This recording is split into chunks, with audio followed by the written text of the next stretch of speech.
आज का भारत जिस शांति, सम्मान और आत्मविश्वास के साथ आगे बढ़ रहा है, उसके पीछे अनगिनत सैनिकों की त्याग गाथाएं छिपी हैं। उनके इसी अमूल्य योगदान का सम्मान करने के लिए भारत सरकार ने वर्ष 1949 में एक ऐतिहासिक निर्णय लिया। एक ऐसा दिवस जो सेनाओं के शूरवीरों और उनके परिवारों के प्रति देश की कृतज्ञता का प्रतीक बने। 28 अगस्त 1949 को डिफेंस मिनिस्टर्स कमेटी ने निर्णय लिया कि हर वर्ष 7 दिसंबर को पूरा देश सशस्त्र सेना झंडा दिवस यानी आर्म्ड फोर्सेस फ्लैग डे मनाएगा और वर्ष 1949 से लेकर आज तक यह परंपरा अनवरत जारी है। इस दिन का उद्देश्य सिर्फ सम्मान नहीं, बल्कि उन सैनिक परिवारों के कल्याण के लिए देश की सहभागिता को सुदृढ़ करना भी है।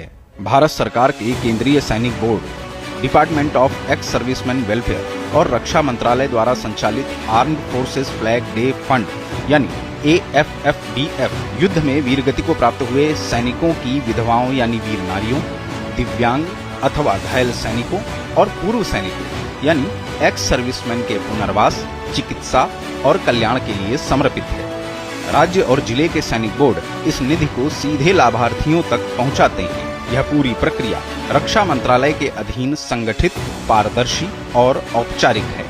7 दिसंबर को देश भर में छोटे से झंडे और लेपल पिन एक प्रतीक बन जाते हैं। यह संकेत है कि नागरिक अपने सैनिकों के साथ कंधे से कंधा मिलाकर खड़े हैं। सरकारी कार्यालयों, स्कूलों, सार्वजनिक संस्थानों और सेना की इकाइयों में सम्मान कार्यक्रम, श्रद्धांजलि समारोह और फंड समर्थन गतिविधियां आयोजित होती हैं।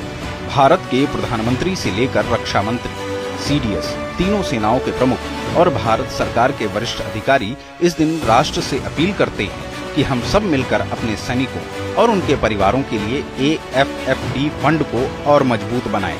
उनका उद्देश्य इस संदेश को स्पष्टता के साथ लोगों तक पहुंचाना है कि सैनिक परिवारों की सुरक्षा सिर्फ सरकार का ही नहीं, समूचे देश का कर्तव्य है।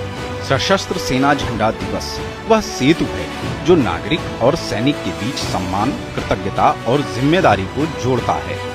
जब आप 7 दिसंबर को अपने कपड़ों पर एक छोटा सा झंडा लगाते हैं या AFFDF में योगदान देते हैं, तो यह सिर्फ दान नहीं होता, यह राष्ट्र के रक्षकों के प्रति आपके हृदय का प्रण होता है, क्योंकि भारत की शक्ति सिर्फ उसकी सेनाओं में नहीं, बल्कि उन नागरिकों में भी है जो